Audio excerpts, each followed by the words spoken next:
हैदराबाद में ओवैसी के लिए नई टेंशन। बीजेपी के बाद कांग्रेस ने बढ़ाई मुश्किल। ओवैसी परिवार का गढ़ है हैदराबाद सीट। लोकसभा चुनाव 2024 में इस बार देश में तेलंगाना की हैदराबाद सीट काफी चर्चा में बनी हुई है, जिसका एक कारण तो है यहां से एआईएमआईएम चीफ असदुद्दीन ओवैसी का चुनावी मैदान में होना।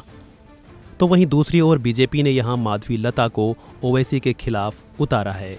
माधवी लता की उम्मीदवारी के ऐलान के बाद से ही हैदराबाद सीट लगातार चर्चा में बनी हुई है, लेकिन इस बीच अब यहां कांग्रेस ने ओवैसी की मुश्किल को और बढ़ा दिया है। दरअसल कांग्रेस ने हैदराबाद सीट को लेकर अपने उम्मीदवार का ऐलान कर दिया, जिसको लेकर बड़ी बात यह है कि कांग्रेस ने ओवैसी के सामने मुस्लिम कैंडिडेट को ही उतार दिया है। कांग्रेस ने बुधवार शाम को अपने उम्मीदवारों की एक और लिस्ट जारी की है। इस लिस्ट में सबसे खास सीट हैदराबाद है, जहां से कांग्रेस ने मोहम्मद वली उल्लाह समीर को अपना प्रत्याशी घोषित किया है। कांग्रेस उम्मीदवार वली उल्लाह समीर ने 23 अप्रैल को हैदराबाद जिला कलेक्ट्रेट में अपना नामांकन पत्र दाखिल किया था। इस लोकसभा सीट पर असदुद्दीन ओवैसी के भाई अकबरुद्दीन ओवैसी ने भी नामांकन भरा है। ओवैसी ने बैकअप के तौर पर अकबरुद्दीन को भी नामांकन कराया है। ऐसा इसलिए कि अगर किन्हीं कारणों से असदुद्दीन ओवैसी का नामांकन खारिज हो जाता है तो एआईएमआईएम चीफ के पास बैकअप के तौर पर अकबरुद्दीन ओवैसी का नामांकन रहेगा और पार्टी का एक उम्मीदवार चुनाव में बना रहेगा। मौजूदा समय में यहां से एआईएमआईएम चीफ असदुद्दीन ओवैसी सांसद हैं। जमीनी स्तर पर एआईएमआईएम चीफ की हैदराबाद में अच्छी पकड़ मानी जाती है। उनके मुकाबले कांग्रेस और बीजेपी के दोनों ही उम्मीदवारों का कद काफी छोटा माना जा रहा है।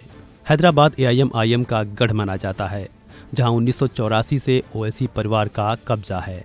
असदुद्दीन ओवैसी के पिता सुल्तान सलाहुद्दीन पहली बार इस सीट से 1984 में लोकसभा का चुनाव जीते थे। वह 20 साल तक इस सीट से लगातार सांसद रहे। इसके बाद इस सीट का नेतृत्व असदुद्दीन ओवैसी कर रहे हैं, जिनको इस लोकसभा चुनाव में माधवी लता कड़ी टक्कर देखती दिखाई दे रही हैं। वहीं अब कांग्रेस भी इस रण में उतर चुकी है। बता दें कि हैदराबाद में आम चुनाव के चौथे चरण के तहत 13 मई 2024 को मतदान होगा, जबकि नतीजे 4 जून 2024 को आएंगे।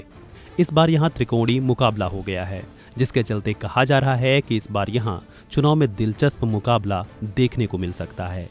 हालांकि यह सीट ओवैसी परिवार का ही गढ़ मानी जाती है।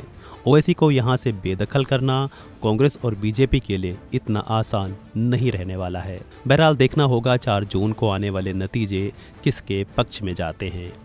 फिलहाल इस वीडियो में इतना ही। खबरों से जुड़े अन्य अपडेट्स के लिए बने रहें वन इंडिया हिंदी के साथ।